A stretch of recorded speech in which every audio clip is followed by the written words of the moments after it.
warahmatullahi wabarakatuh. Salam sejahtera untuk kita semua. Perkenalkan, nama saya Reksa Ferdinari, STMT PhD. Saya merupakan dosen Fakultas Teknik Pertambangan dan Perminyakan Institut Teknologi Bandung dengan program studi Teknik Geofisika. Video ini saya buat dengan tujuan untuk memenuhi salah satu syarat dalam prosesi sertifikasi dosen nasional, yaitu menyampaikan pernyataan diri dosen untuk unjuk kerja Tridharma Perguruan Tinggi atau PDD UKT-PT di bidang pengajaran dengan mata kuliah Geotomografi kode kuliah TG 4128 yang merupakan mata kuliah pilihan mahasiswa program studi Teknik Geofisika di semester 7. Bobot mata kuliah ini adalah 3 SKS. Mata kuliah geotomografi memberikan dasar-dasar teori dari metode tomografi dan aplikasinya dalam pencitraan struktur bawah permukaan baik dalam skala lokal, skala regional, maupun skala global. Tahapan dalam pencitraan tomografi meliputi parametrisasi model, ray tracing, pembentukan persamaan tomografi dan pemecahannya, aplikasi constraint, dan pengkajian uji resolusi. Dalam kuliah ini juga memberikan teori dan aplikasi tomografi seismik dan non-seismik dekat permukaan. Isi kuliah ini juga mencakup interpretasi dan implikasi tektonik, geodinamik, dan reologi dari citra tomografi untuk eksplorasi dan eksploitasi sumber daya bumi. Adapun capaian pembelajaran dari mata kuliah geotomografi ini dapat diuraikan sebagai berikut. Untuk capaian pembelajaran lulusan atau CPL, yang pertama, memiliki kemandirian dan kemampuan bekerja sama sebagai insan terpelajar. Yang kedua, memiliki kemampuan memahami ilmu pengetahuan dan teknologi dalam bidang teknik geofisika yang meliputi eksplorasi sumber daya bumi, masalah lingkungan, mitigasi kebumian, dan memiliki kemampuan menyelesaikan masalah yang terkait bidang teknik geofisika.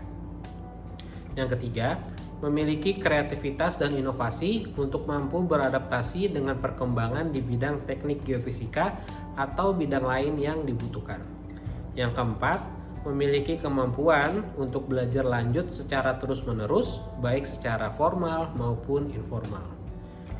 Sementara itu, capaian pembelajaran kuliah atau CPMK terbagi sebagai berikut.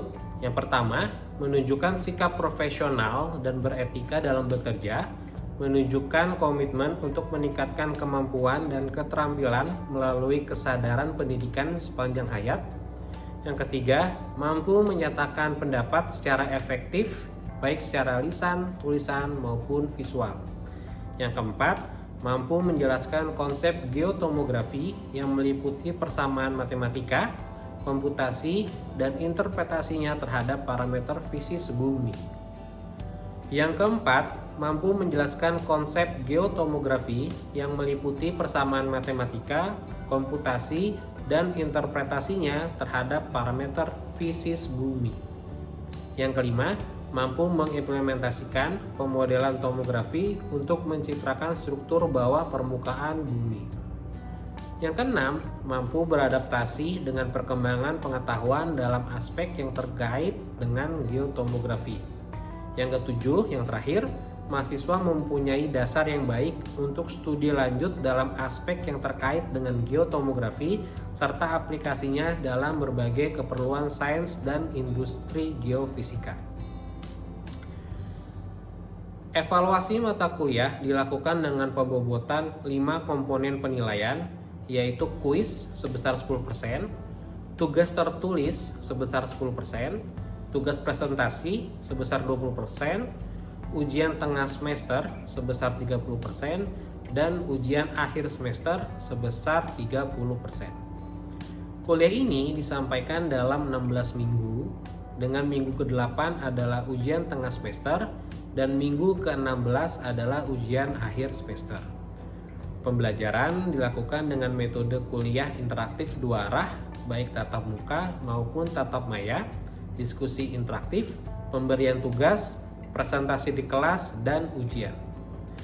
Kuliah dapat disampaikan secara sinkronus, baik tatap muka ataupun tatap maya melalui Zoom, dan dapat juga disampaikan secara asinkronus, di mana materi perkuliahan dan tugas dapat diakses di Learning Management System milik ITB, yaitu lms.edunext.itb.ac.id. Fasilitas lainnya yang diberikan ITB untuk perkuliahan adalah Sistem Informasi Akademik atau six.itb.ac.id yang merupakan situs akademik di mana di dalamnya termuat jadwal perkuliahan dan pencatatan aktivitasnya. Dokumen akademik dan pengumuman yang seluruhnya terintegrasi secara daring. Berikut saya sampaikan cuplikan dari perkuliahan saya di kelas geotomografi minggu keempat dengan topik yang dibahas yaitu tomografi waktu tunda, termasuk persamaan matematika dan solusi inversinya. Kuliah ini diselenggarakan untuk memenuhi CPMK nomor 4 dengan sub CPMK yaitu mahasiswa mampu menjelaskan konsep tomografi waktu tunda. Yang kedua, mahasiswa mampu menjabarkan persamaan matematika dan matriks dari tomografi waktu tunda. Berikut cuplikan dari perkuliahan tersebut. Ya baik, selamat pagi teman-teman semuanya. Hari ini kita akan melanjutkan mata kuliah kita ya, geotomografi. Hari ini kita akan melanjutkan di pertemuan keempat, di mana materi pembahasan untuk kuliah hari ini itu adalah tomografi waktu tunda. Nah, di minggu lalu mungkin teman-teman sudah diperkenalkan ya, kita juga sudah belajar tentang tomografi waktu tempuh. Nah, di sini harapannya pada kuliah hari ini teman-teman bisa mengenal apa itu tomografi waktu tunda, bagaimana pengaplikasiannya, dan kemudian bagaimana menurunkan persamaan tomografi dengan menggunakan pendekatan tomografi waktu tunda. Sebelum saya mulai kuliah untuk materi di pertemuan keempat hari ini, mungkin saya akan mulai sedikit tentang review dari materi kuliah minggu lalu ya, di pertemuan ketiga. Nah, sebelum saya mulai, tapi nih teman-teman di sini udah pada sarapan kan ya? Oke, aman semua? Aman? Mana Pak? Dengar suaranya? Aman? Oke, sip. Baik, kalau gitu saya lanjutkan. Nah, ini materi kuliah minggu lalu ya, untuk persamaan tomografi waktu tempuh. Jadi sedikit aja saya review materi kuliah di minggu lalu, dimana kalian sudah dapat gambaran kurang lebih seperti ini ya. Ini kurang lebih tomografi seperti ini, dimana kita punya contoh di sini ada 2 sumber, ada 4 receiver gitu ya. Kemudian kita melakukan parameterisasi model. Di sini kita bagi menjadi 4 blok model kecepatan V1 sampai V4. Nah, berikut adalah persamaan matematika tomografinya ya, dari sumber 1 ke receiver 1 gitu ya. Berarti dari sumber 1 nih ke receiver 1 berarti merupakan persamaan yang menghubungkan dari panjang lintasan pada medium ataupun pada blok 1 digambarkan di sini, ditambah dengan panjang lintasan pada blok nomor 2 yang digambarkan di sini. Jadi kurang lebih ya sama, untuk kita menghitung waktu tempuh kan sebenarnya kurang lebih adalah jarak dibagi velocity ya, atau jarak dikali dengan slowness. Nah, ini untuk dari sumber 1 ke receiver 1. Kita lanjutkan untuk dari sumber 1 ke receiver 3. Blok yang dilewati lebih banyak seperti itu. Ini contoh-contoh untuk semua blok. Nah, ini review aja bahwa jumlah persamaan yang akan kita peroleh di persamaan tomografi ini akan tergantung dari banyaknya lintasan sinar seperti itu. Nah, minggu lalu juga kita sudah kuis ya, sudah ada kuis, saya juga udah periksa hasil kuis kalian. Saya rasa sih kuisnya hampir semuanya betul ya. Jadi mayoritas nilainya sempurna itu dari teman-teman di sini. Jadi saya rasa teman-teman di sini sudah cukup paham bagaimana kita bisa membuat persamaan tomografi waktu tempuh dari pasangan sumber dan receiver ketika kita diberikan kasus. Nah, kemudian dari persamaan tomografi itu, dari persamaan matematisnya, kita bentuk persamaan tersebut menjadi persamaan matriks, atau kita sebut juga persamaan matriks tomografi waktu tempuh. Nah, ini tadinya persamaan matematisnya, kalau kita jabarkan dalam bentuk matriks kurang lebih seperti ini ya. Nah, kalau kalian mau inversi, kalian jangan lupa ya, persamaan inversinya adalah ditunjukkan oleh gambar oleh persamaan ini. Nah, kenapa? Coba kalian perhatikan ya. Saya ulangi lagi. Kenapa di sini kalian harus melakukan matriks A, kalian transpose dikali A, kemudian kalian inversikan di sini. Kenapa tidak langsung A inverse dikali D? Ada yang ingat? Gak ingat? Jangan galeng-galeng aja. Kenapa? Ada yang ingat? Lupa. Oke. Matriks ini kenapa kalian harus kalian transpose dulu? Karena ingat bahwa syarat kalian bisa langsung inversi itu matriksnya harus matriks bujur sangkar. Nah, karena di sini matriksnya belum matriks bujur sangkar, kalian harus kalian harus adjust matriksnya jadi seperti ini dulu. Jadi kalian bisa mensolusikan inversinya setelah kalian lakukan persamaan ini, setelah kalian kalikan dengan transposnya. Karena nanti kalau kalian kalikan dengan transpos, ini akan jadi matriks bujur sangkar, baru nanti bisa diinversikan seperti itu. Ada yang belum jelas? Silakan. Jadi Pak, maksudnya yang A itu kan dia 4 kali 6 gitu ya Pak ya? Maksudnya biar di transpos itu biar nanti jadi 4 kali 4 atau 6 kali 6 lagi gitu. Betul. Ini matriksnya kan 6 kali 4 ya? 6 kali 4. Jadi dikali transpos biar dia jadi bujur sangkar. Jadi sama antara jumlah baris dan jumlah kolomnya. Nah, ini berlaku nanti untuk kelanjutan yang akan kita bahas di kuliah hari ini adalah tomografi waktu tunda. Nah, tapi tak sama. Jadi ini pendekatannya kurang lebih seperti ini. Jadi tolong teman-teman jangan lupa ya untuk persamaan. Oke, nah ini saya coba simpulkan. Berarti nanti banyak lintasan sinar itu akan sama dengan jumlah baris pada matriks A. Banyaknya kotak atau blok itu adalah jumlah kolom pada matriks A. Oke.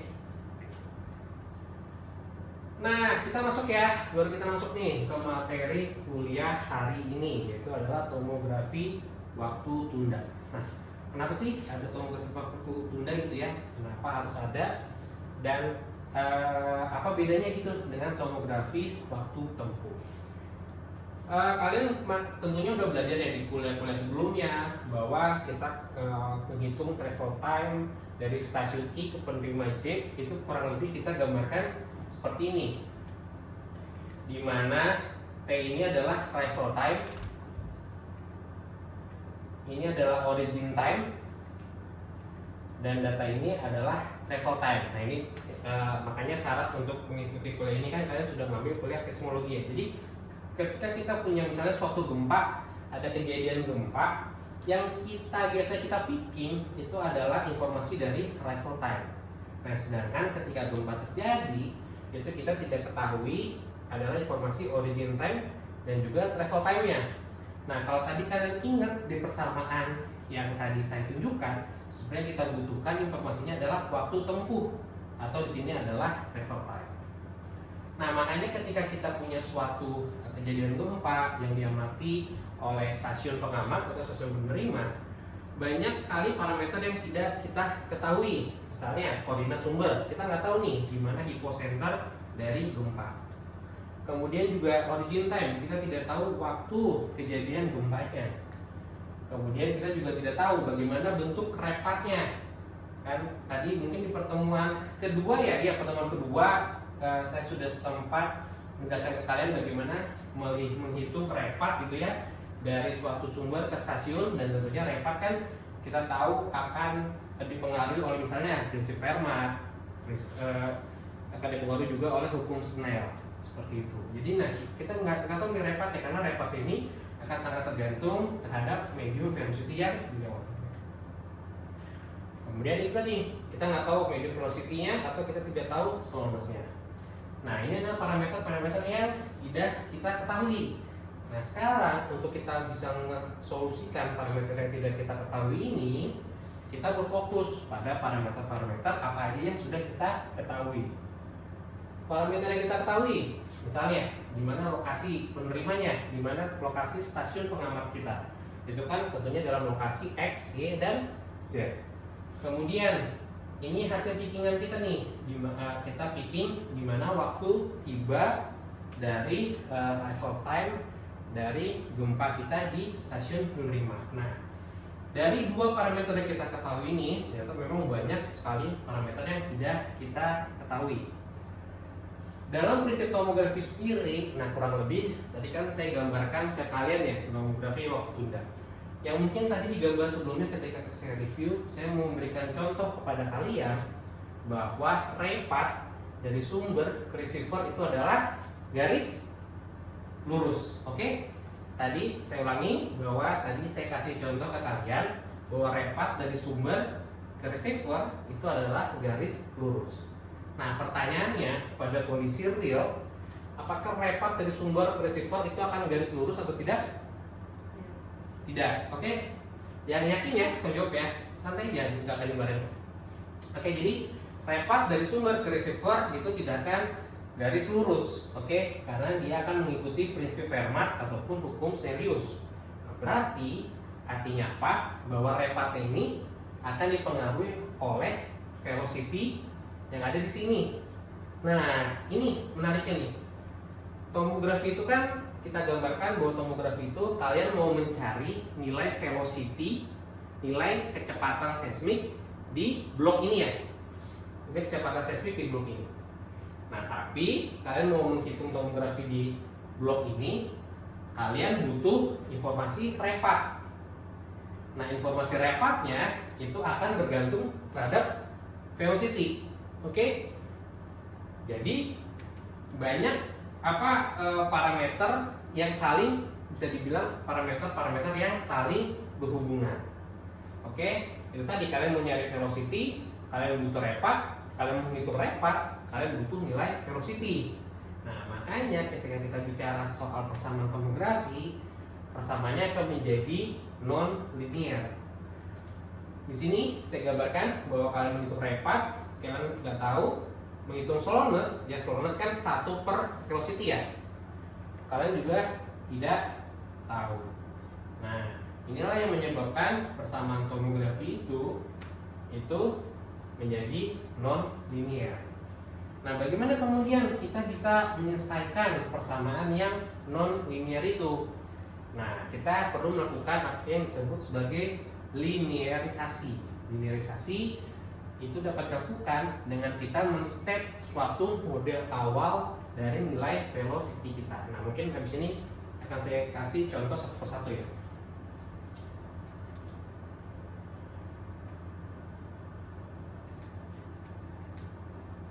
Nah, persamaan tomografi itu dia non linear. Jadi kita perlu melakukan suatu proses yang namanya linearisasi. Kita lakukan seperti apa? Kita membuat suatu reference model atau kita sebut sebagai V0. Nah, ini contoh tadi dari blok tadi. Kita punya suatu sumber di sini dan receiver, ya kan? Kita nggak tahu nilai V1 dan V2. Nah, karena kita nggak tahu, ya udah kita bikin aja suatu model awal. Model awal V0 ini, di mana V0 untuk dua blok ini itu nilainya sama. Jadi V1 sama dengan V2 sama dengan V0. Kita secara simpel kita bisa menghitung V0 ya dengan menghitung dengan informasi dari waktu tempuh antara sumber ke receiver. Nah, nanti kita lihat ya. Kalau misalnya tebakan V0 kita sudah besar,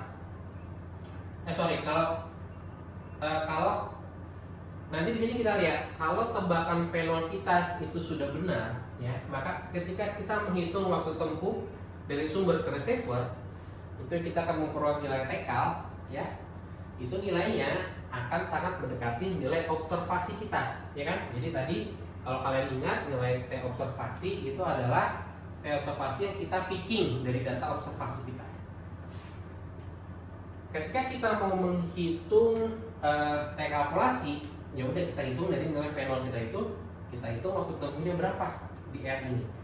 Ketika nilainya sudah sangat besar, ketika tebakan fenol kita itu sudah benar, maka nilai T ops dikurangi T kal dia akan sangat kecil.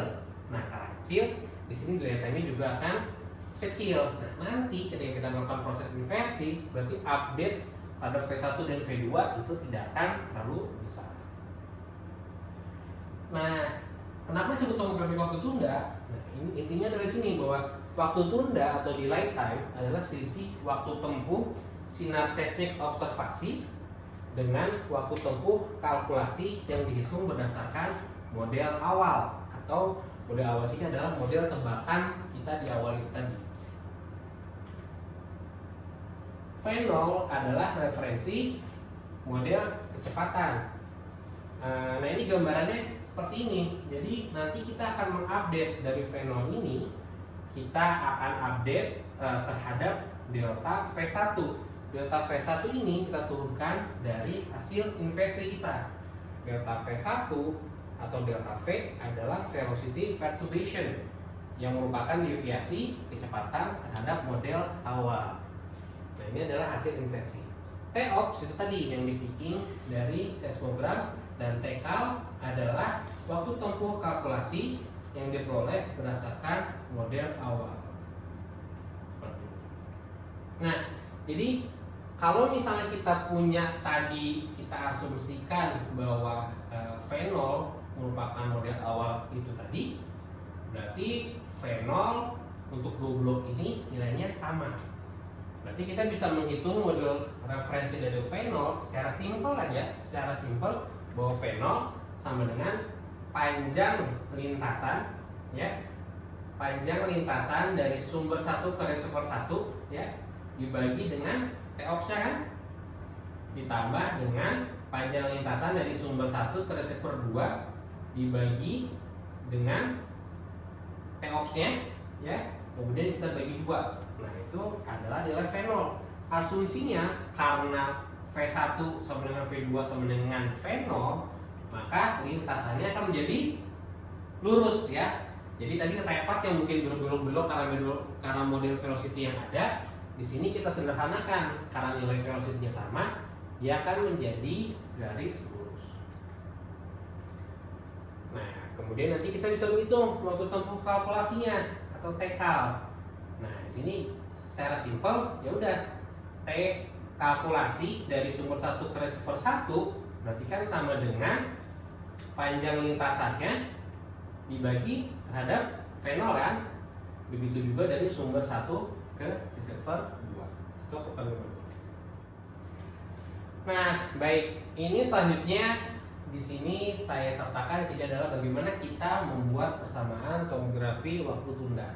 Nah, kalau kalian perhatikan, ini persamaan ini mirip ya, seperti yang sudah disampaikan di minggu lalu, tadi juga sudah saya review, mirip seperti persamaan tomografi waktu tempuh. Oke, persis sebenarnya, persis. Tapi kalian lihat di sini, kalau persamaan waktu tempuh di sini adalah informasinya adalah nilai dari waktu tempuh dari sumber ke reservoir. Nah, tapi di sini informasinya adalah apa? Delay time, oke, waktu tunda. Dimana waktu tunda itu adalah T ops dikurangi T cal. Untuk panjang lintasan pada blok 1 sama ya. Nah, cuman bedanya di sini adalah persamaannya menjadi delta S1. Kalau di waktu tempuh itu kan L11 dikali dengan S1 ya. Nah, di sini L11 dikali dengan delta S1, di mana delta S ini adalah nilai perturbasi dari slowness gitu. Jadi adalah perturbasi dari slowness terhadap model awal yang kalian set tadi. Nah, jadi persamaannya seperti ini. Ini persamaan matematisnya. Kalau kalian turunkan jadi matriksnya akan menjadi seperti ini. Nah, di sini sebenarnya kurang lebih sama. Oke. Nanti jumlahnya lintasan, banyaknya sinar atau banyaknya lintasan itu akan menjadi banyaknya baris kalian di sini. Oke.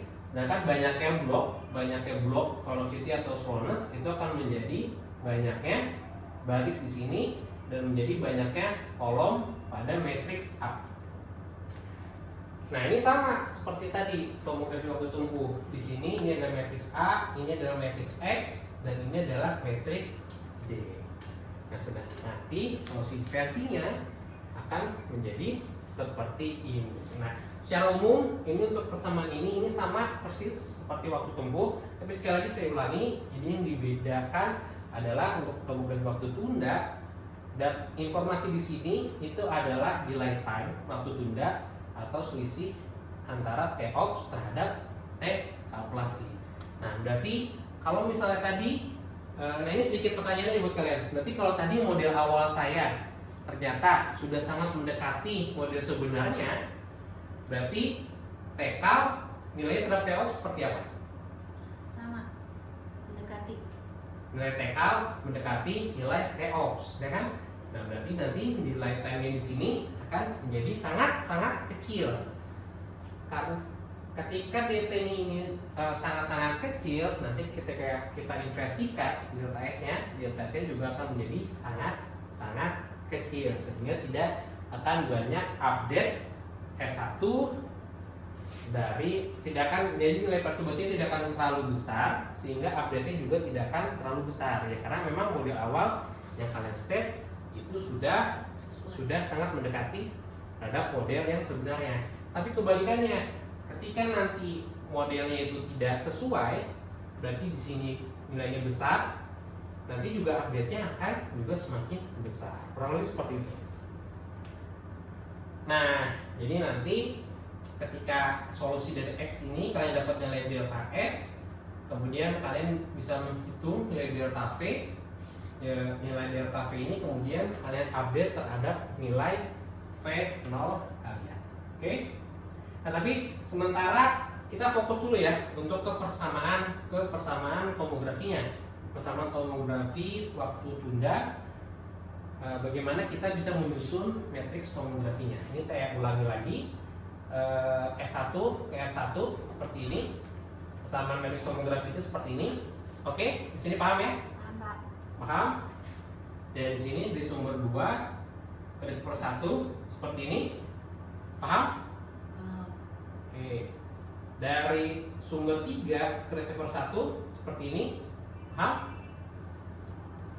Nah, di sini karena dia jadi melewati velocity 1, ya berarti nilai di delta S1 nya sama dengan 0 ya. Kalian tidak perlu tulis. Kemudian jadi matriks tomografinya yang pertama tadi adalah menjadi seperti ini. Ini adalah matriks A, matriksnya 3 kali 2. Ini adalah matriks X, isinya adalah parameter model kalian. Di sini adalah delta S, matriksnya 2 kali 1. Dan ini adalah matriks D, isinya adalah T-ops dikurangi T-kal. Ukuran matriksnya 3 dikali 1. Dan solusi inversinya adalah sebagai.